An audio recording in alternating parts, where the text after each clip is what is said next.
शुक्लाम्बरधरं विष्णुं शशिवर्णं चतुर्भुजं प्रसन्नवदनं ध्यायेत् सर्वविघ्नोपशान्तये। रामाय रामभद्राय रामचन्द्राय वेधसे रघुनाथाय नाथाय सीताय पतये नमः। गुरुर्ब्रह्मा गुरुर्विष्णु गुरुर्देवो महेश्वरः गुरुर्साक्षात् परं ब्रह्म तस्मै श्री गुरवे नमः। ఈ ప్రేరణకు కారణమైనటువంటి గురుదేవులు బ్రహ్మశ్రీ చాగంటి కోటేశ్వరరావు గారి పాదపద్మాల సమర్పణగా నమస్కరిస్తున్నాను.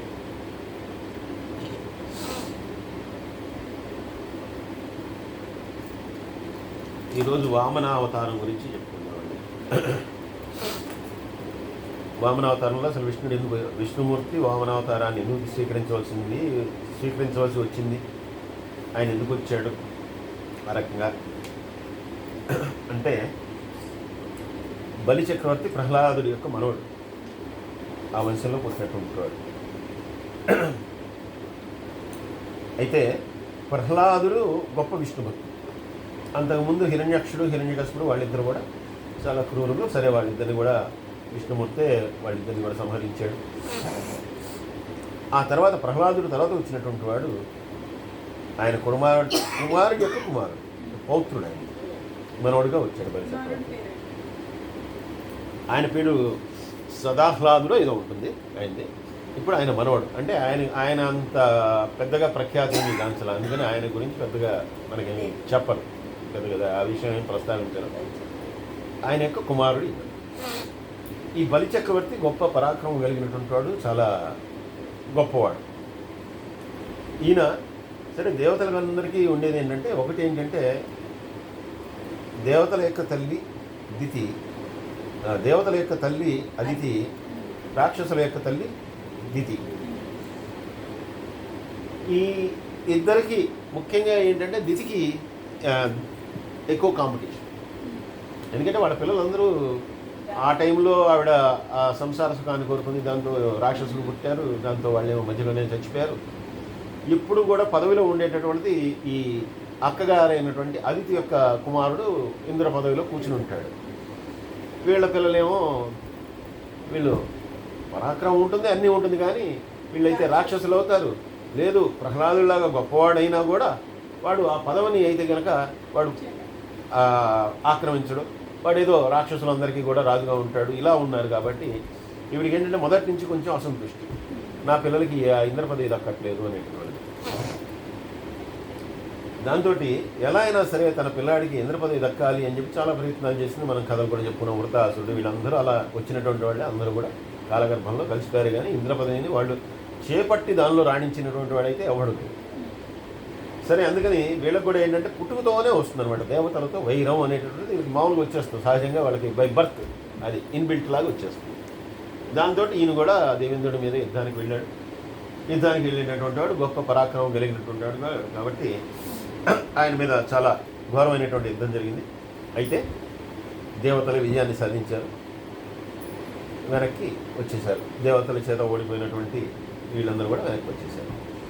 వెనక్కి వచ్చేసిన తర్వాత ఈయన చాలా, అంటే యుద్ధంలో చాలా మరి దెబ్బలు కూడా తగులుతాయి, బాణాలు అవన్నీ తగులుతాయి. దానివల్ల మళ్ళీ ఈయన శుక్రాచార్యులు వారు, ఆయన గురువు గారు ఎవరైతే ఉన్నారో ఆయన మళ్ళీ అంతా కూడా ఈ వైద్యం చేశాడు. వైద్యం చేసిన తర్వాత మళ్ళీ స్వస్థుడైపోయాడు. ఇప్పుడు మళ్ళీ మామూలుగా తన యొక్క ఎటువంటి ఇబ్బంది లేనటువంటి స్థితికి వచ్చేసాడు. వచ్చినటువంటి వాడు మళ్ళీ ఇంద్రుడితో యుద్ధం చేయాలి, ఎలా అయినా సరే ఇంద్రుడిని ఆ పదవి నుంచి పదవీచ్యుతుని చేసి తను ఆ స్థానాన్ని ఆక్రమించాలనేటటువంటి కోరిక మళ్ళీ కలిగిన తర్వాత ఈసారి కేవలం నేను ఇలా అంటే నా పరాక్రమాన్ని నమ్ముకుంటే చాలు, ఆ దైవం యొక్క అనుకూలత కూడా ఉండాలి అని చెప్పి ఈయన గురువుగారిని అడిగితే ఆయన విశ్వజిత్ యజ్ఞము అనేటటువంటి ఒక దాన్ని చేయిస్తే దానిలోంచి ఆ హోమకుండంలోంచి ఒక అద్భుతమైనటువంటి రథం వచ్చింది. అంటే రథం వల్ల ఏమవుతుందంటే, అలా వచ్చినటువంటి రథాలు కానీ ఇవన్నీ కూడా ఏంటంటే వాటికి విశేషమైనటువంటి మహాత్మ్యం ఉంటుంది. అర్జునుడు యుద్ధం చేసినటువంటి రథం ఏదైతే ఉందో, కృష్ణుడు సారథ్యంలో అర్జునుడు యుద్ధం చేసినటువంటి రథం ఏదైతే ఉందో, చెట్టు చివరిలో అర్జునుడు చెప్తాడు ఆ రథం నుంచి దూకి అని చెప్పి. దూకంగానే ఒకసారిగా అది మొత్తం కూడా తగలబడిపోతుంది. ఆశ్చర్యపోతాడు అర్జునుడు. ఇది తెలిసి నన్ను దూకమన్నావా, ఇన్ని దూకమన్నా అంటే ఈ రథం ఎప్పుడో పోయింది అయ్యా. 2 కారణాల వల్ల ఉంది. ఒకటి సారథనైనటువంటి నేను, రెండోది కపిధ్వజుడైనటువంటి ఆంజనేయ స్వామి. ఆంజనేయుడు కూడా వెళ్ళిపోయాడు. యుద్ధం అంతా అయిపోయిన తర్వాత ఇక నేను బయలుదేరి వెళ్ళిపోయాడు. కాబట్టి దాని వలన ఇది రథంలాగా కనిపిస్తూ ఇప్పటిదాకా నువ్వు దీంట్లో యుద్ధం చేస్తున్నావు, కానీ ఎప్పటికో పోయింది, ఇది ఎప్పుడో పోయిందే, అందుకనే నిన్ను దూకమన్నానని చెప్తాడు. కాబట్టి అటువంటి దివ్యమైనటువంటివి అన్నమాట. అలాగే అస్త్రాలు, ఆ బాణాలు విరగవు, ఎన్నైనా వస్తూనే ఉంటాయి అక్షయంగా. అంటే ఎన్ని బాణాలు వేసినా ఇంకా దానిలోంచి వస్తూనే ఉంటాయి. అందుకని వాళ్ళు స్టాక్ పెట్టుకోకర్ల 1000, 2000. సో అలాంటివన్నీ కూడా వచ్చాయి. అక్షయ తూణీలు వచ్చింది, అమృపది వచ్చింది, దివ్యమైనటువంటి ధనస్సు వచ్చింది, ఇవన్నీ వచ్చాయి. వీటితో పాటుగా ఈయన గొప్ప యాగాన్ని చేశాడు. కాబట్టి బ్రహ్మదేవుడు ఎప్పటికీ వాడనటువంటి ఒక పుష్పహారాన్ని ఇచ్చాట. శుక్రాచార్యుడేమో ఒక శంఖాన్ని బహుకరించాట. అలాగే అందరికీ, ఇంకా ప్రహ్లాదుడికి, తాతగారైనటువంటి ప్రహ్లాదుడికి, మిగిలినటువంటి వాళ్ళందరికీ కూడా నమస్కారాలు చేసుకుని అందరి ఆశీర్వాదాన్ని పొందినట్టు యాగం అంతా కూడా పూర్తయిపోయింది. ఇప్పుడు యాగం అంతా పూర్తయిపోయిన తర్వాత ఇప్పుడు దైవానుగ్రహం కూడా తోడైంది. కాబట్టి తాను మామూలుగా పరాక్రమవంతుడే కాబట్టి ఇంద్రుడి మీదకి యుద్ధానికి వెళ్ళాడు. సరే, యుద్ధానికి వెళ్ళడం అంటే డైరెక్ట్గా వెళ్ళిపోయి యుద్ధం చేశారు కదా. వీళ్ళందరూ కూడా బయలుదేరి రాక్షసాలన్నీ కూడా మూట కట్టుకుని అందరినీ తీసుకుని బయలుదేరి వెళ్ళాడు. వెళ్ళి నందనవనం అనేటటువంటి చోట వీళ్ళందరూ కూడా విడిది చేశారు. వాళ్ళ టెంట్లు గింట్లు వేసుకుని యుద్ధం చేయాలి, ఇంకా విడిది చేశారు. వీళ్ళు యుద్ధం చేయాల్సింది అమరావతి మీదకి దాడి చేయాలి. వీళ్ళు అమరావతి అనేటటువంటిది అద్భుతమైనటువంటి అది నగరం. అది ఎప్పుడైతే వీళ్ళందరూ కూడా ఇట్లా ఉన్నారో వెంటనే ఇంద్రుడికి ఈ విషయం తెలిసింది. వెంటనే ఇంద్రుడు గురువుగారి దగ్గరికి వెళ్ళాడు, బృహస్పతి దగ్గరికి. వాడు దెబ్బతిన్న శత్రువు మళ్ళీ వచ్చాడు అంటే ఏదో అనుమానం. ఎందుకంటే ఏమీ లేకుండా రాడు. ఒకసారి చావుచిత కొట్టాను, దెబ్బలు తగిలిపోయాడు, వెళ్ళినటువంటి వాడు మళ్ళీ వచ్చాడంటే ఇప్పుడు ఏదో వాడు గొప్ప పరాక్రమంతోనే వచ్చింటాడు. కాబట్టి నాకు అనుమానంగా ఉంది, ఏం చేయమంటారు అని చెప్పి అన్నాడు. గురువుగారు అన్నారు, కరెక్ట్గానే ఊహించావయ్యా.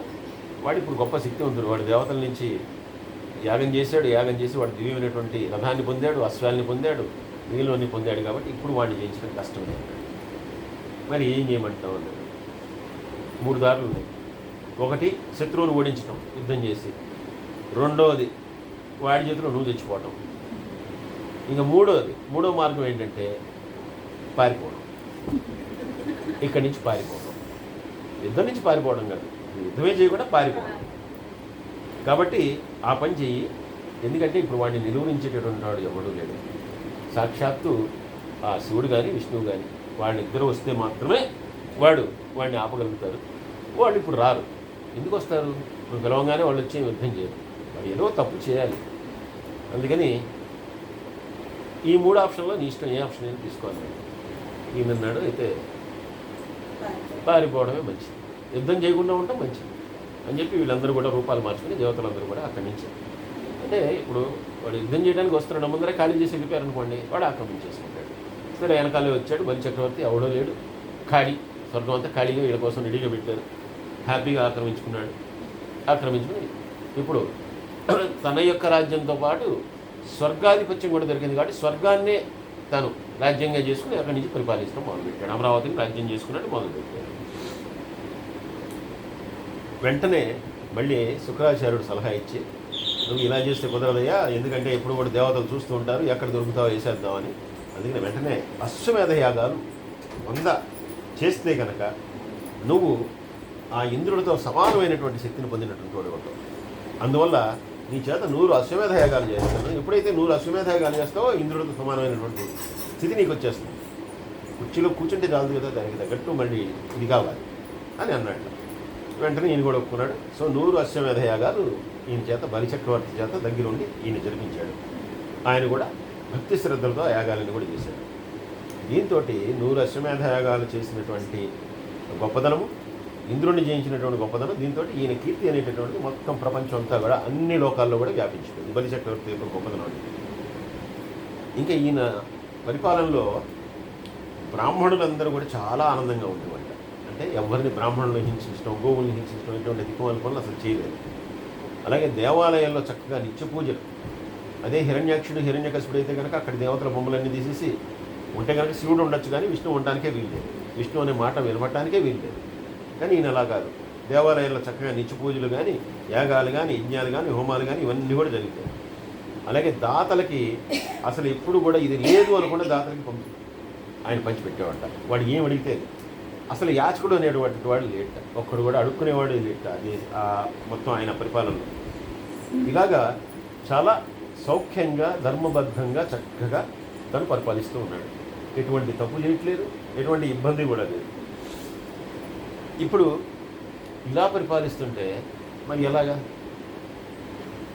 ఏదో ఒకటి జరగాలి, జరిగితే కానీ వాడు ఆ పదవిచ్యుతులు అవ్వడం. ఏం చేయాలి అని చెప్పి వీళ్ళు కూడా దేవతలు కూడా ఆలోచిస్తుంటే బృహస్పతి చెప్పేట, వీడు బ్రాహ్మణుల్ని అవమానించడం, లేదు గోవుల్ని హింసించడం, లేదు యజ్ఞయాగాదులు క్రతువులు జరగకుండా ఆపటము, ఏదైనా చేస్తే కానీ వీడి జోలికి వెళ్ళటం అనేటటువంటిది అనవసరం. కేవలం శివుడు విష్ణువు మాత్రమే వీడిని చేయగలరు, కానీ వాళ్ళు ఇప్పుడు ఏమీ చేయరు. కాబట్టి వేచి చూడటం తప్పితే వేరే మార్గం లేదురా, నువ్వు అలాగే ఉండని చెప్పాట. సరే, ఈయన హైడింగ్లోనే ఉన్నాడు, ఈయన దాక్కుని ఉన్నాడు, కనపడట్లేదు. సరే, ఈ సమయంలో ఇప్పుడు అదితికి కూడా చాలా బాధ కలిగింది. నా కుమారుడైనటువంటి ఇంద్రుడు పదవీ భ్రష్టుడయ్యాడు, పదవి వదిలేసి చాలా రోజులైంది, ఎక్కడ ఉన్నాడు కూడా తెలీదు. అంటే మరి ఇంకా హైడింగ్లో ఉన్నాడని చెప్పే కదా, ఇంటికి కూడా రాడు టైంకి, ఎప్పుడో రాత్రి వచ్చి కనిపించి వెళ్ళిపోతుంటాడు. ఎందుకంటే అక్కడ అసలు ఇంటికి వెళ్ళడానికి లేదు, ఎక్కడికి రాడు. ఎందుకంటే వాడు తెలిస్తే కనుక యుద్ధానికి రమ్మంటాడు మళ్ళీ బలి చక్రవర్తి. అందుకని అసలు నా కొడుకు పరిస్థితులు అయిపోయింది. ఇంతమంది దేవతలు ఉండి ఎవ్వరూ కూడా కొంచెం కూడా సహాయం చేయట్లేదే. వీళ్ళ నాన్న చూస్తేనేమో గొప్ప మహర్షి, ఆయన ఏమీ చేయట్లేదు. ఏమిటి దౌర్భాగ్యం నా కొడుక్కి. నా చెల్లెలు ఎప్పుడు కూడా నాకు పోటీగా వస్తూనే ఉంది. ఏదో రకంగా నన్ను ఇబ్బంది పెట్టి పనులే చేస్తున్నారు పుట్టిన వాళ్ళంతా కూడా. అంటే హిరణ్యాక్షుడు కానీ హిరణ్యకశిపుడు వాళ్ళందరూ కూడా మాటికి ఇంద్రుడి మీదకి వెళ్ళటం, ఇంద్రుడిని చావ చేత కొట్టడం, ఎవరో ఒకళ్ళు వచ్చి కాపాడటం, ఇదంతా కూడా చాలా ఇదిగా ఉంది. ఎప్పుడు నా కొడుకులకి ఇంకా శాంతి లేదా, సుఖం లేదా, ఇలాగే ఉండాలా అని చెప్పి బాధపడుతుంది. ఆ సమయంలో కశ్యప మహర్షి ఎక్కడి నుంచో తపస్సు చేసుకుని ఆయన ఇంటికి వచ్చాడు. ఇంటికి వచ్చిన వాడు ఆయన ఈవిడ ఇలా విచారంగా ఉండేసరికి, ఎందుకమ్మా విచారంగా ఉన్నాం, ఏంటి కారణం అంటే, ఏమీ లేదులేండి, నా కష్టాలు నావే. ఆయన ఉన్నట్ట, ఏమిటి నీ కష్టాలు ఏంటో చెప్పు అని. అంటే కష్టాలంటే ఏమైనా డబ్బులు అయిపోయినాయా, లేదంటే పప్పులు అయిపోయినాయా, కూరలు అయిపోయినాయా, టీవీ రావట్లేదా, సీరియల్స్ రావట్లేదా, ఈ ప్రశ్న అడగల. ఆయన ఏమడిగాడంటే, నేను ఇంట్లో లేని సమయంలో బ్రాహ్మణులకి అతిథి సత్కారం చేయగలుగుతున్నావా, దానికి ఏమి ఇబ్బంది పడట్లేదు కదా. అలాగే యాచకులు వస్తే కనుక వాళ్ళకి ఏదైనా నువ్వు దక్షిణ ఇవ్వగలుగుతున్నావా, అంటే నువ్వు ఇవ్వగలిగినటువంటి స్థితిలో ఉన్నావా.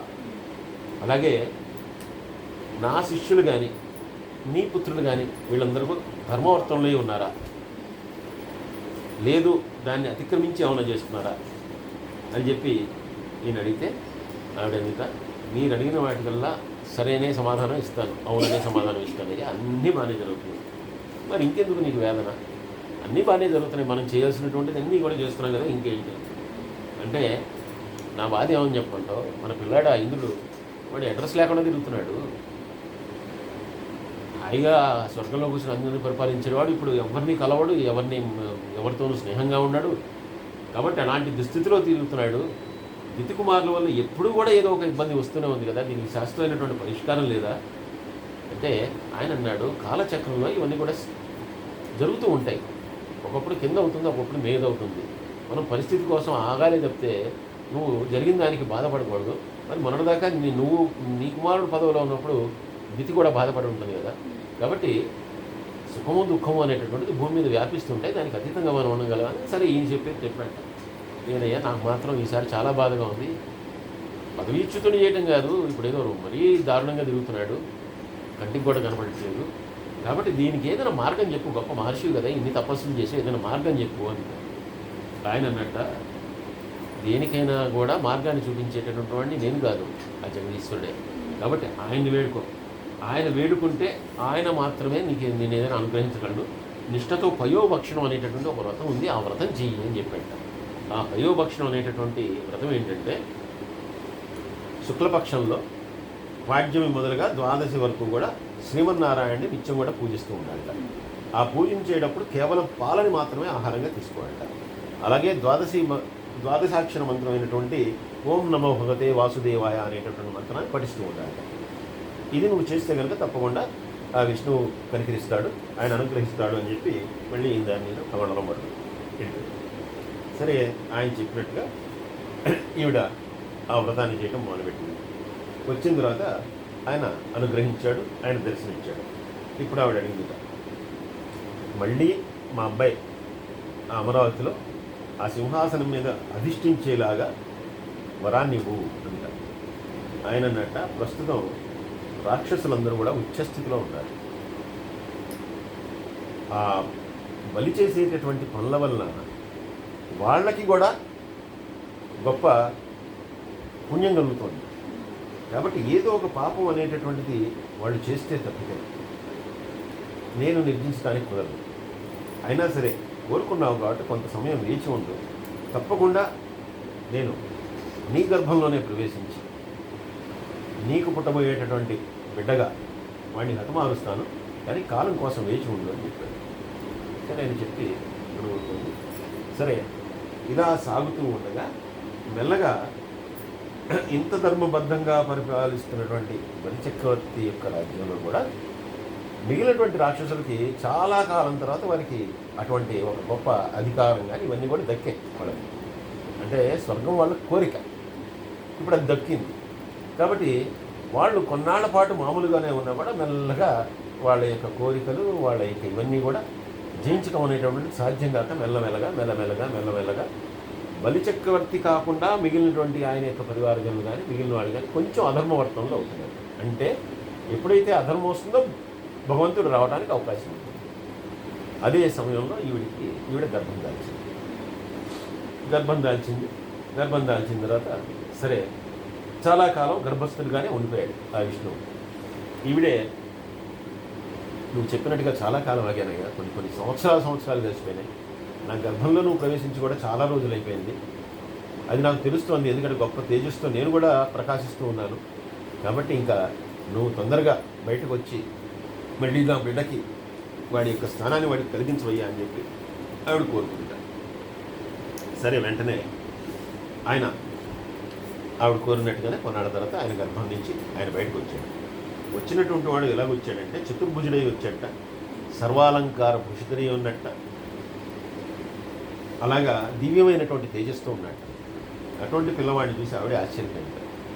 అసలు నా పొట్టలో ఎలా కూర్చున్నాడు వీడు, 4 చేతులు వేసుకుని ఆయుధాలు పట్టుకుని ఎలా కూర్చున్నాడు అని చెప్పి ఒకసారి నమస్కారం చేసుకుని ఆయన అనేక రకాలుగా ప్రార్థించింది.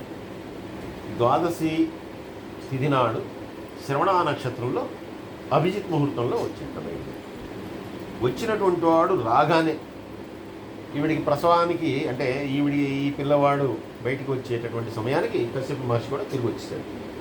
కరెక్ట్గా ఈ పిల్లవాడు అలా బయటికి రావటం, అలా ఒక్కసారి దర్శనం ఇవ్వటం, వెంటనే ఒక చిన్న బాలుడిగా మారిపోయినటువంటి వాడు కూడా ఏంటంటే వామన రూపంలో పొట్టిగా మరుగుజ్జుగా ఉండేటటువంటి ఒక బాలుడిగా మారిపోయి వెంటనే నాకు ఉపనయన సంస్కారం జరిపించుకున్నాడు. పుట్టంగానే ఉపనయన సంస్కారం. సరే వెంటనే ఆయనకి ఒడుగు చేశారు. ఒడుగు చేసిన తర్వాత చదివేది ఏంటంటే గాయత్రి మంత్రం చదువుతాం. ఆ గాయత్రి మంత్రం ఏంటంటే సూర్యుని యొక్క ప్రీత్యర్థం చేయాల్సి వస్తుంది. ఆయనకు ఒక శాపం ఉంది దానికోసం. సరే సాక్షాత్తు ఆ సూర్య భగవానుడే వచ్చి ఆ గాయత్రి మంత్రాన్ని ఉపదేశించాడు. తండ్రి ఉపదేశిస్తాడు, సాక్షాత్తు నారాయణుడు కాబట్టి సూర్యుడే ఉపదేశించట. బృహస్పతి వచ్చి జంఝాన్ని ఇచ్చాట, మెళ్ళ వేసుకునేటటువంటి జంఝాన్ని.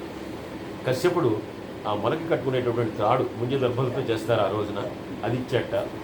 అదితి అంటే తల్లి కౌపీనాన్ని ఇచ్చిందిట, పెట్టుకునేటటువంటి గోచీని. భూదేవి నల్ల జింక చర్మాన్ని ఇచ్చిందిట.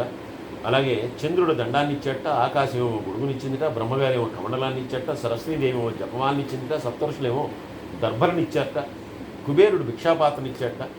సాక్షాత్తు ఆ పార్వతీదేవి భిక్ష పెట్టిందిట. భిక్ష పెట్టిన తర్వాత అక్కడ ఉన్నటువంటి ఈ చాలామంది మరి ఈ బ్రాహ్మణులందరినీ కూడా పిలుస్తారు కదా, వాళ్ళందరూ కూడా వచ్చారు. ఈ కార్యక్రమం అంతా క్రితం కూడా జరిపించడానికి అందరూ కూడా ఆశీర్వదించారు. అంతా కూడా అయిపోయిన తర్వాత ఇప్పుడు మామూలుగా ఏంటంటే ఉపనయనం అయిన తర్వాత భిక్ష అనేది స్వీకరించాలి. అంటే అందరినీ అడిగి భిక్ష స్వీకరించాలి. అంటే ఒడుగు అయినటువంటి వాడు భిక్షాటనం ద్వారా జీవించాలి అనేటటువంటి శాస్త్రం. అందువల్ల అక్కడ భిక్ష అనేటటువంటిది స్వీకరించాలి. ఆయన అన్నట్ట, ఇప్పుడు నేను భిక్ష స్వీకరించడానికి, నాకు భిక్ష ఇవ్వటానికి అటువంటి ఉత్తముడు ఎవడైనా ఉన్నాడా? ఉంటే కనుక నేను వెళ్ళి వాడి దగ్గర భిక్ష స్వీకరిస్తాను అన్నాడు. ఎందుకంటే ఇవ్వాల్సింది తల్లి ఇచ్చేసింది, ఇంకెవరు లేరు, చుట్టాలు గిట్టాలు ఏమీ లేరు. అందుకని వాళ్ళు అన్నట్ట, తప్పకుండా ఉన్నాయా, ఈ మొత్తాన్ని కూడా పరిపాలించేటటువంటి బలిచక్రవర్తి అని ఒకడు ఉన్నాడు, చాలా గొప్పవాడు, ఎవరు ఏది అడిగినా కూడా కాదనకుండా ఇస్తాడు, గొప్ప దాత, చాలా మంచివాడు, అందులో ఇప్పుడు బ్రహ్మాండమైనటువంటి విశేషమైనటువంటి యాగం చేస్తూ ఉన్నాడు, కాబట్టి సరైనటువంటి సమయం అయ్యా, కాబట్టి నువ్వు భిక్ష స్వీకరించడానికి అది అనువైనటువంటి ప్రదేశం, కాబట్టి అక్కడికి బయలుదేరి వెళ్ళు అన్నట్టు. వెంటనే ఈయన బయలుదేరి ఎక్కడైతే ఆయన యజ్ఞం చేస్తున్నాడో అక్కడికి బయలుదేరి వచ్చాడు. వస్తుంటే చూసే వాళ్ళందరూ కూడా అక్కడ ఉన్నటువంటి మిగిలినటువంటి గొప్ప గొప్ప పండితులు, చాలా ఈయనకంటే వృద్ధులు, ఈయన పుట్టిన పిల్లాడు ఈయన, వాళ్ళందరూ కూడా కూర్చున్నారు. కూర్చున్నటువంటి వాళ్ళందరూ కూడా వాళ్ళు చూసి ఆశ్చర్యపోతున్నారు. ఎందుకంటే శంభుడో హరియో వయోజభవుడో చండాంసుడో వహ్నియో దంభకారత వచ్చగా కదరణి ధాత్రీసురుండెవ్వడి శుంభద్యోతనుడి మనోజ్ఞతుడనుంచున్ విస్మయ భ్రాంతులై సంభాషించి బ్రహ్మచారిగని తత్యభ్యులు రహస్యంబుగన్. అరే వీడెవరికి వెళ్ళాడు రా అసలు, చూస్తేనే మరుగుజ్జులాగా ఎత్తున్నాడు, ఒకనైనా ఇప్పుడే అయినట్టుంది, భిక్ష కోసం వస్తున్నాడు, అసలు ఆ శివుడి యొక్క తేజస్సు లేదా విష్ణువు తేజస్సు, బ్రహ్మ తేజస్సు, అసలు ఎవరి తేజస్సు వీళ్ళు ఉందో అర్థం కావట్లేదు. సూర్యుని మించినటువంటి తేజస్తో ఉన్నాడు, చంద్రుని మించి ఆహ్లాదంగా ఉన్నాడు, ఇంత గొప్పవాడు ఈ పిల్లవాడు, అసలు ఎవరు ఈ పిల్లవాడు అని చెప్పి వాళ్ళందరూ కూడా ఆశ్చర్యంగా చూస్తుండగా ఈయన వచ్చి ఎక్కడైతే ఆ యజ్ఞం జరుగుతుందో ఆ యజ్ఞశాలలో ప్రవేశించాడు. సరే, రాజుగారు బలిచక్రవర్తి యజ్ఞం చేసుకుంటున్నాడు భార్యతో కూసి, ఈయన లోపలికి వచ్చాట. మరి ఇప్పుడు వచ్చినవాడు ఇమ్మీడియట్గా ఏంటంటే ఆయన దృష్టి మీద పడాలి, పిల్లవాడి మీద పడాలి కదా. అందుకని ఏం చేస్తున్నట్టు అక్కడ అందరూ కూడా వేదాలు ఇది చదువుతుంటారు కదా, కార్యక్రమాలు బోల్డని జరుగుతుంటాయి. ఈయన వెళ్తూ రావడం వాళ్ళ దగ్గరికి వెళ్ళిపోయి వాళ్ళు వేదాలు చదివేస్తుంటే ఈయన కూడా వేదాలు చదివేస్తున్నట్ట. కొంతమందితో ఇది ఇలా ఎందుకన్నారు, ఇలా అనకూడదు కదా, అలా అనాలి కదా అని చెప్పి వాదనలు మొదలుపెట్టేట. కొంతమందితోనేమో సరదాగా మాట్లాడటం మొదలుపెట్టేట, కొందరిని నవ్వించేట. ఇవన్నీ చూస్తుంటే రాజుగారు కూడా ఎవడు వీడు దాటి నుంచి చూస్తున్నాను, అటు ఇటు మొత్తం ఇది చేస్తున్నాడు, మనం కూడా చూస్తాం కదా ఏదో ఎవడైనా అలాగా హడావిడి చేస్తుంటే అని చెప్పి ఆశ్చర్యపోయి చూస్తూ సరే ఎవడో ఈ పిల్లవాడు చూస్తే బాగున్నాడు రా ఈ కుర్రాడు, అందరూ కూడా వయోవృద్ధులు, బ్రహ్మాండమైనటువంటి పాండిత్యం కలిగినటువంటి బ్రాహ్మణులందరినీ పిలిచాడు, దానికి గొప్ప గొప్ప వాళ్ళందరినీ. ఈ పిల్లవాడిని చూసి ఆశ్చర్యపోయి ఏదో ఆ పిల్లవాడిని కూడా నా దగ్గరికి పట్టుకురండి అని అన్నాడు. ఆ పిల్లవాడిని దగ్గరికి తీసుకొచ్చారు. దగ్గరికి తీసుకురాగానే ఈయనతో కూడా ఊరుకోలా, వెంటనే స్వస్తి జగత్రి ఈ భువనశాసనకర్తకు హాసమాత్ర విధ్వంత నిరింప భర్తకు నుదార పద వ్యవహర్తకు మునీంద్రస్తుత మంగళాధ్వర విధాన విహర్తకు నిర్జరీగణ్యస్త సువర్ణ సూత్ర పరిహర్తకు దానవలోక భక్తకు అని చెప్పి అక్షరం తీసుకుని దీవించారు. వెంటనే అంటే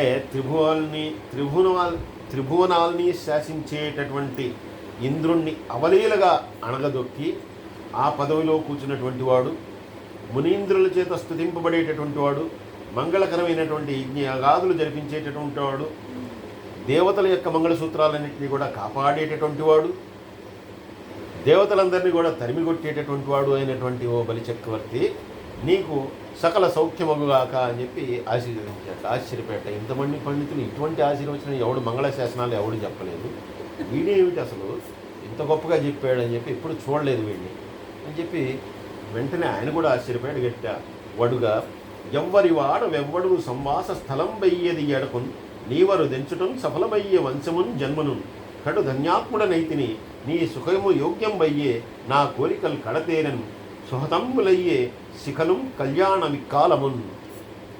చాలా ఆనందం వేస్తుందయ్యా నేను చూస్తుంటే. అసలు ఎవరి పిల్లాడివి, ఎక్కడి నుంచి వచ్చావు, ఏ ఊరినిది, అసలు నువ్వు రావటం వల్ల, నిన్ను చూడటం వల్ల నా జన్మం ధన్యమైంది, నువ్వు రావటం వల్ల ఈ యజ్ఞం అనేటటువంటి పవిత్రమైపోయింది, నా కోరికలన్నీ కూడా పూర్తయిపోయినాయ్యా. నే చేసేటటువంటి యాగం అంటే చివరికి యాగం అనేటటువంటి పూర్ణాహుత్వం ముగుస్తుంది, కానీ నీ మంగళ శాసనాలతోటి నా యాగం అంతా కూడా పరిపూర్ణమైనట్టుగా నేను భావిస్తున్నానయ్యా. ఎంత గొప్పగా ఉన్నావు చూస్తే చాలా ఆనందం వేస్తుంది నేను చూస్తుంటే. ఎవరి వాడివి, ఎక్కడి వాడివి, ఏంటి, ఇవన్నీ చెప్పు అని చెప్పి మళ్ళీ ఆగలేక మళ్ళీ వెంటనే అన్నట్ట వరచేలంబులో మాడలో ఫలములో వన్యంబులో గోవులో హారులో రత్నములో రథంబులో విమృష్టాన్నంబులో కన్యలో కారులో కాంచనములో నికేతములో గ్రామములో భూములో ధరణీఖండము కాక ఏమడిగదో ధాత్రి సురేంద్రోత్తమ అడుగుము అని చెప్పి అన్నట్ట. నాకు ఆనందం ఎంత ఇస్తుందంటే నేను చూస్తుంటే, నీకేం కావాలో పట్టు వస్త్రాలు ఇవ్వమంటావా, బంగారు నాణ్యాలు ఇవ్వమంటావా, లేదంటే కొన్ని ఊళ్ళు రాసిచ్చేయమంటావా, లేదంటే గోవులు నీయమంటావా, గుర్రాలు నీయమంటావా, రథాలు నీయమంటావా, రత్నాలు నీయమంటావా, ముష్టాన్న మాయించి భోజనం పెట్టమంటావా, లేదు కన్యలు కావాలంటావా, ఏనుగులు కావాలంటావా, భూములు కావాలంటావా, రాజ్యాలు ఏం అడిగితే అదయ్యా, నువ్వు ఏం అడిగితే అది ఇచ్చేస్తాను నీకు. ఎంత గొప్ప దీవెన ఎవరు కూడా నన్ను దీవించలేదు, కాబట్టి అవన్నీ ఇచ్చేస్తాను, నీ గురించి చెప్పి నీకేం కావాలో అది తీసుకోండి.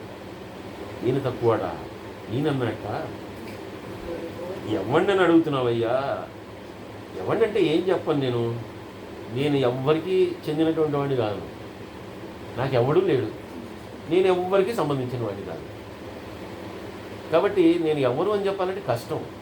ఎందుకంటే ఆయన ఎటువంటి అక్షయుడు ఆయన, కాబట్టి నాకు తల్లిదండ్రులు ఫలానా నా అడ్రస్ ఇది అని చెప్పి నేను చెప్పలేను. అలాగే ఎక్కడి నుంచి వచ్చామని అడిగావు, నేను ఒక చోట ఉంటానని చెప్పలేనయ్యా, అన్ని చోట్ల తిరుగుతుంటాను నేను, నాకు ఎలా తోస్తే అలా తిరుగుతుంటా, కాబట్టి నేను ఎక్కడ ఉంటాను అనేది కూడా నేను చెప్పలేను. అలాగే ఎక్కడికి వెళ్తానో అంతకుమించి చెప్పలేను, ఎందుకంటే నేను జాగ్రత్త స్వప్న సుషుప్తి అనేటటువంటి 3 అవస్థల్లోనూ అందరిలో ఉంటాను. అలాగే 3 లోకాలు సంచరించగలిగినటువంటి వాడిని, కాబట్టి ఎక్కడి నుంచి వచ్చాను, ఎవరి పిల్లవాడిని, ఎందుకోసం వచ్చానంటే ఏం చెప్పలేను. అలాగే నీవు ఏం నేర్చుకున్నావయ్యా, ఇంత గొప్పగా మంగళ శాసనాలు ఇచ్చామన్నావు, నేను ఏం నేర్చుకున్నా అంటే ఏం చెప్పను, ఇది నేర్చుకున్నా అది నేర్చుకోలేదని ఏం చెప్పలేను. నేను నేర్చుకోలేనిది ఏమీ లేదు, నాకు తెలియదు ఏమైనా ఉంటాయి కదా నేను నేర్చుకోవడానికి, కాబట్టి అది కూడా లేదు. ఇంకా నాకు నా ముందర ఎవడు చుట్టం లేదు, నా వెనకాల ఎవడు చుట్టం లేదు, కానీ నాకు చుట్టాలు లేదు, నేను ఏక నిరంజన్ ఒక్కడేనయ్యా. అలాగే నువ్వు ఇంత మంచిగా నిన్ను దీవించినటువంటి వాడు ఎవడు లేడు అని చెప్పి ఇవన్నీ మాట్లాడుతున్నావయ్యా, కానీ ఎంత గొప్ప వంశంలో పుట్టావు నువ్వు. ఎటువంటి హిరణ్యాక్షుడు, ఎటువంటి హిరణ్యకశుడు ఇద్దరు కలిసి విష్ణుమూర్తి చేతిలో తెచ్చారు కదా, వాళ్ళిద్దరూ ఎంత పుణ్యాత్ములయ్యా, ఆయన చేతిలో తెచ్చారు అంటే సెటైరికల్గా మాట్లాడుతున్నాడు. వాళ్ళిద్దరూ ఎంత గొప్పవాళ్ళు కాకపోతే విష్ణుమూర్తి వచ్చి వాళ్ళని చంపుతాడు, వాళ్ళు ఒక్క తప్పు చేసి ఉండొచ్చు కాక, కానీ విష్ణుమూర్తి చేతిలో పోయారంటే వాళ్ళు ఎంత గొప్పవాళ్ళు.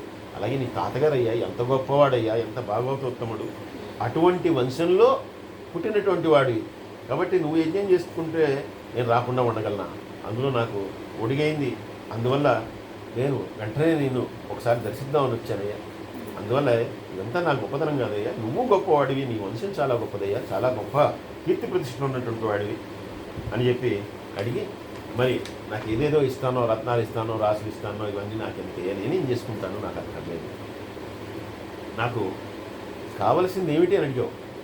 ఏం కావాలయ్యా, ఒడిగైంది నాకు కావాల్సింది ఏంటి, గొడుగో జన్నిజమో కమండలమో నాకు ముంజయో దండమో వడుగు నేనెక్కడా భూములెక్కడా కరులు వామాక్షుల శంభులెక్కడా నిత్యోచిత కర్మలెక్కడా మదాకాంక్షితంబైన 3 అడుగులు మేరయ్య త్రోవకిచ్చుడేది బ్రహ్మాండము నా పాలికిన్. ఏదేదో చెప్తావయ్యా, అమ్మాయిలు నేను చేసుకుంటా, నా వయసు ఎంత, నేనెంత, ఇప్పుడే ఒడిగైనటువంటి బ్రహ్మచారిని, నేను అన్ని చోట్ల కూడా భిక్ష వల్ల జీవించాలి అనేటటువంటి దానిలో నాకు ధర్మం నిర్దేశింపబడింది, కాబట్టి నాకు కావాల్సింది ఏంటి, అలా భిక్షకి వెళ్ళినప్పుడు నాకు ఏదైనా ఎండ తగలకుండా ఒక గొడుగు కావాలి, ఆల్రెడీ నా చేతిలో ఉంది, తాటాకుల గొడుగు నా దగ్గర ఉంది, అలాగే జంజం కావాలి, గొడుగు చేశారు కాబట్టి సరే ఇప్పుడు ఉంది, మళ్ళీ ఇది జీర్ణం అయితే కదా రెండోది కావాల్సింది, కాబట్టి ఇప్పుడు నాకైతే వెంటనే జంజం కూడా అక్కర్లేదు. అలాగే కమండలం అది కూడా నాకు ఇచ్చారా, నా చేతిలోనే ఉంది. అలాగే మొలకు కట్టుకోవడానికి ఒక ముంజతాడు కావాలి, అది కూడా కట్టారు, ఇప్పుడప్పుడే అది పాడవదు, అది పాడైతే మళ్ళీ కావాలి, అది కూడా అక్కర్లేదు. ఇంకా నువ్వు అడిగినట్టుగా భూములు నేనేం చేసుకుంటానయ్యా, గుర్రాలు నేను చేసుకుంటా, నాకు ఇవన్నీ పాలించడం వచ్చా, వాటికి తిండి పెట్టడానికి నా దగ్గరే ఉంది, నా దగ్గర ఏమీ లేదే, నేను అంటరావాడిని కదా, నాకు ఎవ్వరూ లేరు, అందువల్ల అవన్నీ నేను చేసుకుంటాను. అసలు లేడీస్ అంటావా, అసలు నాకు వద్దే వద్దు. అలాగే కనకము అస్సలు వద్దు, కనకము వద్దు, కాంతా వద్దు, ఇవన్నీ నాకు వద్దయ్యా. నేను సంధ్యావందనం చేసుకోవాలి, గొడుగు చేశారు కదా, నేను సంధ్యావందనం చేసుకోవాలి, ఆ భగవంతుని ఆరాధించుకోవాలి. దానికోసం నేను ఎక్కడ చేసుకోవాలంటే ఎవరు లేనివాడిని కదా, నాకేమీ లేదు, అందుకని నేను పొట్టువాడిని ఇంతే ఉన్నా కదా, 3 అడుగుల ప్లేస్ ఇచ్చాను, ఇస్తే అక్కడ కూర్చొని నేను తపస్సు చేసుకుంటా. లేదు నేను చేసుకోవాల్సినటువంటి కర్మ, నేను చేయాల్సిన కర్మ ఏంటంటే సంధ్యావందనం చేసుకోవడం, దేవతలను ఆరాధించడం, అంతవరకు చేసుకుంటానయ్యా. కాబట్టి అదొక్కటి ఇవి చాలు, నాకు ఇంకేం అక్కర్లేదు, నువ్వు అన్నటువంటివి ఏమీ అక్కర్లేదు. ఆయన వెంటనే అది దుంపదగా, ఎంత గొప్పవాడివయ్యా నువ్వు, ఇంత చిన్నపాలి వాడివైనా ఎంత గొప్పదనం ఉంది నీలో, చాలా గొప్పవాడివి, ఇన్ని ఇస్తానని చెప్తున్నాను. చక్రవర్తిని మొత్తం అంటే కింద దగ్గర నుంచి అంటే 14 లోకాలు ఈయన పరిపాలిస్తున్నాడు, ఇంకెవడు లేడు అక్కడ. 14 లోకాలు పరిపాలిస్తున్నటువంటి వాడిని నేను ఇవ్వలేదంటూ ఏమీ లేదు. అటువంటి వాడిని నేను ఇస్తానంటే అవన్నీ నాకు అక్కర్లేదు. ఏదో 3 అడుగులు కూర్చోడానికి నేల ఇవి అక్కడ పూజ చేసుకుంటున్నావు, చాలా అమాయకుల్లాగా ఉన్నావు. అసలైనా నీకు విషయం చెప్పాలనిపిస్తుంది నేను చూస్తుంటే. చిన్నపిల్లాడివి కదా, అందులో నీకేమో నీ వాళ్ళంటే ఎవరు లేరు, చుట్టాలు లేరు, పక్కాలు లేరు, తల్లి లేరు, తండ్రి లేదు. ఇంకా నీకు అడగడం కూడా చేత కావట్లేదు. ఏం అడగాలి ఏంటో అనేది. 3 అడుగులు నేల ఏంటో, ఇంకేదైనా అడిగిస్తాను, ఏదో ఒకటి అడుగు, అంతేగాని మరి ఎంత పిచ్చిగా నువ్వు ఇలా 3 అడుగులు నేల కావాలి లేదంటే అలాంటివి అడగకు అన్నాడు. అంటే వెంటనే పక్కన ఉన్నటువంటి శుక్రాచార్యుడు పక్కకు వచ్చాడు. వచ్చి మరి నీ దుంపదేగా వచ్చినటువంటి వాడు బ్రాహ్మణుడు కాదురా, వాడు బ్రాహ్మణ వేషంలో ఉన్నటువంటి కపట సూత్రధారి అయినటువంటి విష్ణువు, వాడు ఏదో పెట్టడానికి వచ్చాడు, నిన్నేదో చేస్తాడు. అంతేకాదు ఈ లోపల నీవు ఈయనతో మాట్లాడే లోపల ఆ పిల్లాడు తిరిగే లోపల మొత్తం ఇన్ఫర్మేషన్ వచ్చేసింది. వాడు కశ్యపుడికి అతిథికి వాళ్ళ అతిథి యొక్క గర్భంలో జన్మించినటువంటి వాడు వామనుడిగా వచ్చాడు, సాక్షాత్తు విష్ణువే, నీకు తెలియట్లేదు. కాబట్టి నువ్వు పొరపాటున కూడా ఇప్పుడు ఆ 3 అడుగులు ఇస్తానవే దాన్ని తూచ్ అని చెప్పాను, ఇవ్వనని చెప్పు. 3 అడుగులు ఇచ్చావా అయిపోతావు అని చెప్పాడు. చెప్పి ఇప్పుడు మనందరం చెప్పుకుంటాం 1000 అబద్ధాలు ఆడైనా పెళ్లి చేయాలని. ఇది భాగవతంలో నుండి పద్యం అనమాట. వారిజాక్షులందు వైవాహికములందు ప్రాణవిత్త మాన భంగమందు చకిత గోకులాగ్ర జన్మ రక్షణమునందు బొంకవచ్చుననగ పొందడదిప. ఇది ఇక్కడి నుంచి వచ్చినటువంటి పద్యాన్ని మనవాడు మామూలుగా చెప్తూ ఉంటారు అనమాట. స్త్రీలని ఏదైనా విషయంలో ఒప్పించాల్సి వచ్చినప్పుడు కానీ, లేదు పరిహాసం కోసమైనా కానీ, లేదు వివాహం జరిగేటప్పుడు అందరినీ ఆనందింపబరచడానికి ఏదైనా వినోదం చేసేటప్పుడు కానీ, అలాగే మన ప్రాణానికి, మన యొక్క ధనానికి, మన యొక్క గౌరవానికి ప్రమాదం వాటిల్లేటప్పుడు కానీ, అలాగే ఎప్పుడు కూడా భయం పొందేటటువంటి బ్రాహ్మణుల్ని, గోవుల్ని రక్షించడానికి కానీ, అటువంటి పరిస్థితిలో అసత్యం ఆడినా కూడా తప్పు లేదయ్యా. అందుకని ఇస్తా అన్నావు కదా, 3 అడుగులు అడిగాడు, వాడు ఇచ్చేస్తాను, ఇచ్చావా పోతావు. కాబట్టి పొరపాటున కూడా ఇవ్వద్దు. అందుకని వచ్చినటువంటి వాడు శ్రీహరి కాబట్టి నువ్వు ఈ విషయంలో చాలా జాగ్రత్తగా ఉండు అంటే. అయితే ఈయనన్నాడు, కాదే రాజులు రాజ్యములు కలుగవే గర్వోన్నతిని పొందరే, వారేరి సిరిమూట కట్టుకుని పోవంజాలిదే భూమిపై, పైరేనేంగలదే సికి ప్రముఖులకు ప్రీతిని యశక్కాములై ఈరే కోర్కులు వారలను మరచిరే ఇక్కాలమన్ భార్గవ అని చెప్పి ఆ శుక్రాచార్యని అడుగుతున్నాడు. ఆయన అన్నాడు, ఇప్పటిదాకా నా ముందర ఎంతమంది రాజులు వచ్చారు, ఎంతమంది పోయారు, అయితే వాళ్ళల్లో గర్వాన్ని, అతిశయాన్ని చూపించినటువంటి వాళ్ళు చాలామంది ఉన్నారు. మా తాతలే ముత్తాతలు వీళ్ళే ఉన్నారు. కానీ ఇప్పుడు వాళ్ళని ఎవరైనా గుర్తుపెట్టుకున్నారా, ఎవరైనా బతికున్నాడా? అసలు గొప్ప గొప్ప శిబి మొదలైనటువంటి చక్రవర్తులు ఉన్నారు, చాలా దాతలు గొప్పవాళ్ళు అయ్యారు. ఆ శిబి చక్రవర్తిని గుర్తుపెట్టుకున్నారే కానీ మిగిలిన వాళ్ళని ఎవరన్నా గుర్తుపెట్టుకున్నారా? కాబట్టి ఊహకైనా అసలు ఆలోచనలో కూడా సాధ్యం కాదు. ఏమిటి, హరియాచకుడు రాగా రావటం, విష్ణువు ఒకటి ముందరకు వచ్చి చెయ్యి చాటడం అనేది అసలు ఇంతవరకు ఎవరికి ఎప్పుడు జరిగి ఉండదు ఇటువంటిది. కాబట్టి అటువంటి హరి వచ్చి ఇలా నా ముందర నిలబడి నాకేదో కావాలని ఆయన అడుగుతుంటే, ఆయన చెయ్యి కిందయ్యి నా చెయ్యి పైన అయితే దీన్ని మించినటువంటి భాగ్యం ఏమైనా ఉందా? నేను ఇదంతా చేసి మూట కట్టుకు పోయేది ఏమైనా ఉందా? చస్తే ఇవన్నీ నాతో వస్తాయి, ఏమీ రాదు కదా అని మళ్ళీ ఏమంటున్నాడంటే, ఆదిన్ శ్రీసతి కొప్పుపై, తనువుపై, నంసోత్తరీయంబుపై, పాదాబ్జంబులపై, కపోల తటిపై, పాలిండ్లపై నూత్న మర్యాదం జందు కరంబు క్రిందదగుట మీదై నా కరంబగుట మేల్గాదే, రాజ్యము గిజ్యమున్ సతతమే కాయంబు నా పాయమే.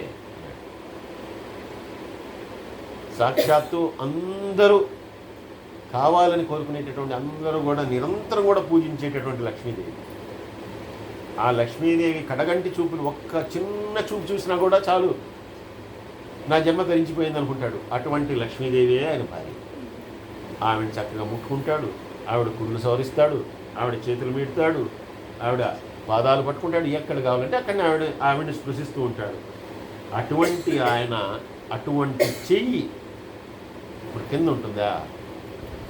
దిక్కుమాలిన ఆ చెయ్యి పెయిన్ ఉంటుందా? అసలు ఈ అవకాశం కనుక ఎవరికైనా వస్తే వాడు వదిలి పెడతారా?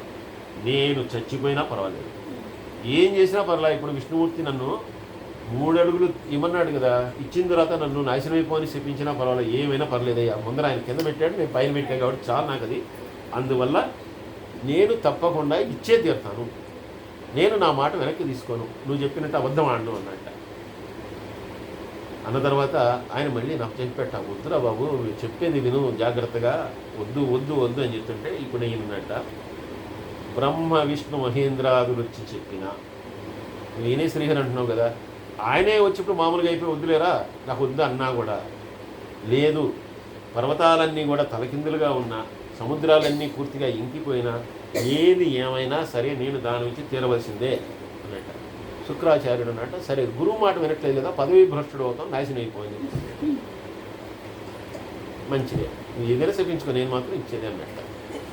సరే వెంటనే ధర్మపత్ని చెప్పాడు, దానం ఇవ్వటం అంటే కూడా నీకు ఇచ్చేశానంటే అలా కాదు, దానికి ఒక ప్రక్రియ ఉంది. కాబట్టి వెంటనే వింధ్యావళి, ఆయన యొక్క భార్య వింధ్యావళి ఆయన పిలిచేట, వాడి కలసంతో నీరు తీసుకొచ్చింట. ఆ బ్రహ్మచారిని పిలిచారు, ఆ పిల్లవాడిని పిలిచారు, కాళ్ళు కడిగారు, పువ్వులు అవి వేశారు కాళ్ళ మీద. వెంటనే ఇప్పుడు ఆయన చేతిలో నీరు ధారగా వదులుతూ, నీకు ఇప్పుడు నువ్వు అడిగినటువంటి 3 అడుగులు దానం ఇస్తున్నాయ్యా, తీసుకో అని చెప్పి ఇవ్వాలన్నమాట. సరే అదంతా చేసిన తర్వాత, అడిగావు కదా, సాక్షాత్తు ఇప్పుడు నువ్వే నాకు దేవతా స్వరూపం కాబట్టి నువ్వు అడిగినటువంటి దాన్ని నేను ఇచ్చేశాను, 3 అడుగులు ఇచ్చేశాను, చూపించి ఎక్కడ ఇవ్వమంటావు, నీకు ఎక్కడ కావాలా, పక్క ఊళ్ళో కావాలా, ఏ ఊళ్ళో కావాలి, ఏ ప్రదేశం అయినా సరే నీ ఇష్టం, ఎక్కడ కావాలంటే అక్కడ, నా అంతఃపురంలో నా బెడ్రూమ్లో నువ్వు 3 అడుగులు కావాలన్నా అక్కడ ఇస్తాను. ఇచ్చోడు ఈయన 3 అడుగులు అడ్డంగా కొలుస్తాను అనుకున్నాడు. ఆయన అన్నాడు, సరే నాకు 3 అడుగులు అని చెప్పి ఈయన వెంటనే తన యొక్క విరాట్ రూపాన్ని తీసుకున్నట్ట. ఇలా పెరిగిపోతుంటే సరే ఇంకా పద్యాలని చెప్పుకుంటే చాలా ఆలస్యం అయిపోతుంది. ఈయన పెరుగుతూ వెళ్ళిపోతున్నట్ట. అప్పటిదాకా మరుగుజ్జుగా ఉన్నటువంటి ఆ పిల్లవాడు పెరుగుతూ వెళ్ళిపోతున్నాడు. పెరుగుతూ వెళ్తుంటే ఫస్ట్ ఈయన ఇలా చూస్తున్నట్టు ఈయన కూడా పెరుగుతూ వెళ్ళిపోతున్నాడు. ఫస్ట్ ఆ సూర్యుడు ఈయనకి ఛత్రంలాగా ఒక గొడుగులాగా అనిపించాట. ఇలా పెరుగుతుంటే ఇంకాస్త పెరిగిపోతే కనుక ఈయన తల మీద ధరించేటటువంటి ఒక కిరీటంలాగా కనిపించాట. ఇంకా పెరిగిపోయాట. ఆయన చెవి పెట్టుకునేటటువంటి పోగులాగా కనిపించాట సూర్యుడు. ఆ తర్వాత కంఠాభరణంగా కనిపించాట. ఆ తర్వాత ఆయన భుజానికి పెట్టుకుంటారు కదా, వాటిలాగా కనిపించాట. ఆ తర్వాత చూస్తే చేతికి వేసుకునే కంకణంలాగా కనిపించాట. ఆ తర్వాత చూస్తే మొలకి చుట్టుకునేటటువంటి మొలతాడికి చుట్టుకునేటటువంటి గంటలాగా కనిపించాట. ఆ తర్వాత చూస్తే కాలికి పెట్టుకునేటటువంటి అందిలాగా కనిపించాట. చివరికి ఆ సూర్యుడు అంతా పీఠంగా కనిపించాట. అంతగా వెళ్ళిపోయాడు. ఇంతింతై వటుడింతై అని చెప్పి పోతన గారి పద్యం ఉంటుంది. అలా అలా పెరిగిపోయి ఇప్పుడు భూమి, ఆకాశము, స్వర్గము, దిక్కులు, సముద్రం ఏముంది అన్ని సమస్తం కూడా తానే అయిపోయాడు. పాదాల ఒక పాదంతో అటు పెట్టాడు, రెండో పాదంతో కింద లోకాలన్నింటినీ కూడా ఆక్రమించేశాడు. అయిపోయిన తర్వాత ఇప్పుడు 3 అడుగులు ఇవ్వాలి. చూస్తున్నాడు ఆశ్చర్యంగా, ఏమీ లేవు. 7 14 లోకాలు కొలిచేశాడు 2 పాదాలతో. ఇప్పుడు ఆయన అన్నట్ట, సరే 2 పాదాలు అయిపోయినాయి, ఒక అడుగుతోనేమో పైలోకాలను ఆక్రమించేశాను, ఒక అడుగుతోనేమో ఈ మిగిలినటువంటి దాన్ని ఆక్రమించేశాడు.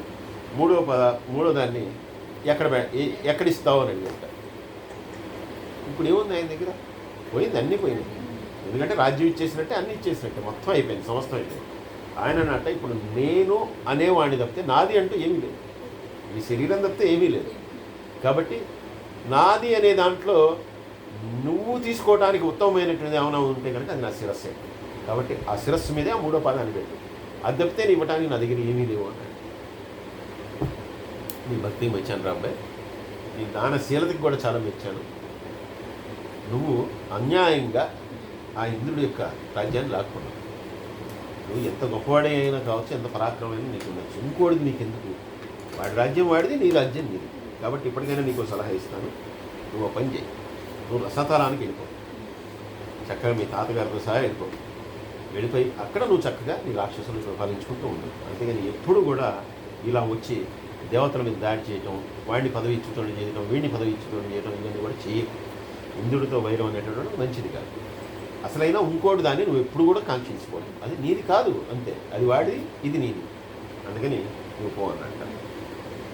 సరే, నమస్కారాలు చేసి తప్పకుండా నేను వెళ్ళిపోతాను అనుకునేసరికి ఇప్పటికే అహంకారంతో ఉన్నటువంటి, అహంకారం వల్లే ఇదంతా వచ్చింది. ఈయన వీళ్ళు ఉన్నారు కదా మిగిలినటువంటి వాళ్ళు హేతి, ప్రహేతి, విప్రచిత్తి అనేటటువంటి రాక్షసులందరూ కూడా వాళ్ళు అన్నట్ట, విష్ణువు ఆయన తెలుసుకోకుండా అనవసరంగా నువ్వు ఇలా 3 అడుగులు ఇస్తానో ఇచ్చావు. అప్పటికి గురుగారు చెప్తున్నారు, అయినా కూడా వినలేదు. ఈ వచ్చినటువంటి వాడు ఎవడున్నావు, వీడు కపటమైనటువంటి వాడు, కపట బ్రహ్మచారి. వీడు బ్రహ్మచారి వేషంలో వచ్చినటువంటి వాడు. కాబట్టి వీడిని మేము సహనించే తీరుతామని చెప్పి వీళ్ళు వెంటనే వాళ్ళ ఆయుధాలు అవి తీసుకుని వాళ్ళ సైన్యాన్ని అంతా కూడా రమ్మని చెప్పి భేరీలు, నాదాలు ఇవన్నీ కూడా మోగించడం మొదలుపెట్టారట. వెంటనే మరి ఈయన తక్కువ వాడ, ఈయన యొక్క శానలన్నీ కూడా ముందరికి అవి కూడా వచ్చేసేట. వెంటనే ఇప్పుడు బలిచక్రవర్తి కల్పించుకుని ఆయన అన్నట్ట, అంతకుముందు ఈ రాజ్యం మంది కాదు, ఈ దేవతల యొక్క రాజ్యం. దాన్ని మనం లాక్కున్నాం, అది మనకు వచ్చేట్టుగా చేశాడు భగవంతుడే. ఇప్పుడు మంది కాందాన్ని వాళ్ళకి ఇచ్చేస్తున్నాడు. కాబట్టి ఎవరిది వాళ్ళకే ఇచ్చేస్తున్నాడు కదా. కాబట్టి ఇప్పుడు దానికోసం మనం పోట్లాడటం ఎందుకు? ఆయన ఎప్పుడు ఏది ఎలా చేయాలో అలా చేస్తాడు. కాబట్టి ఏదైనా సరే మన కర్మ ఫలితంగానే జరుగుతుంది. కాబట్టి ఇప్పుడు ఈ యుద్ధం కోసం ఎవరు కూడా వెళ్ళద్దు. అంతకుముందు యుద్ధానికి వస్తే కనుక వాళ్ళు ఏం చేశారు, మారు వేషాల్లో పారిపోయారు. ఇప్పుడు యుద్ధానికి వాళ్ళందరూ కూడా సిద్ధమయ్యారంటే వాళ్ళ అండ, వాళ్ళ బలం ఏంటి? ఆ పిల్లవాడే. కాబట్టి ఆయన ఉండగా వాళ్ళు ఓడిపోరు. మనమే మళ్ళీ చావు చెప్పుగా తన్నులు తినాలి. మనకు ఇచ్చాడు కదా, ఒక ఛాయిస్ ఇచ్చాడు, ఆఫర్ ఇచ్చాడు, కిందకి వెళ్ళిపోమని మనం పోదాం. కాబట్టి అందరూ వచ్చేయండి అని చెప్పిన తర్వాత ఇంకా వీళ్ళందరూ కూడా రాక్షసులందరూ కూడా ప్రహ్లాదుడితో సహా అందరూ కూడా బయలుదేరి ఇంక మళ్ళీ ఆ రసాతలానికి, సుతలలోకానికి వెళ్ళిపోయారు. ఈయన అందరినీ కూడా ఆశీర్వించి, ప్రహ్లాద నువ్వు చాలా గొప్పవాడివయ్యా, ఎప్పుడు కూడా నువ్వు నా భక్తుడే. కాబట్టి మధ్య మధ్యలో ఇలాగా నీ మనసులో వాళ్ళు చేసినా కూడా వాళ్ళని కూడా సరిదిద్దాల్సినటువంటి భారం నీ మీద ఉంది. కాబట్టి అలా చేస్తూ ఉండు అని చెప్పిన తర్వాత ప్రహ్లాదుడు భక్తి శ్రద్ధలతో భగవంతుడి ప్రదర్శన చేసి బలి చక్రవర్తితో సహా మిగిలినటువంటి వాళ్ళందరినీ కూడా వాళ్ళ లోకానికి వాళ్ళని తీసుకెళ్ళిపోయాక ఈ రకంగా మళ్ళీ ఇంద్రుడు తన పదవిని తాను అధిష్ఠించాడు. దేవతలందరూ కూడా ఆనందంగా ఉన్నారు. కాబట్టి ఈ కారణంగా కేవలం ఇంద్రుడికి మళ్ళీ ఆ పదవిని కలగజేయటం కోసం ఈ వామన అవతారం అనేటటువంటిది వచ్చింది. అలా వచ్చినటువంటి వామనుడు మళ్ళీ తిరిగి తన అవతారాన్ని చాలించాడు. ఆయన కూడా వెళ్ళిపోయాడు. కాబట్టి ఈ శ్రీహరి యొక్క ఈ త్రివిక్రమమైనటువంటి వామన చరిత్రను విన్నటువంటి వారికి సకల కార్యసిద్ధి అలాగే ఉత్తమ గతులు కలుగుతాయని చెప్పి ఫలశ్రుతిగా మనకి ఈ భాగవత అంతర్భాగంగా చెప్తూ ఉన్నారు. సర్వే జనా సుఖినో భవంతు, సంస్కృత సుఖినో భవంతు, స్వస్తి.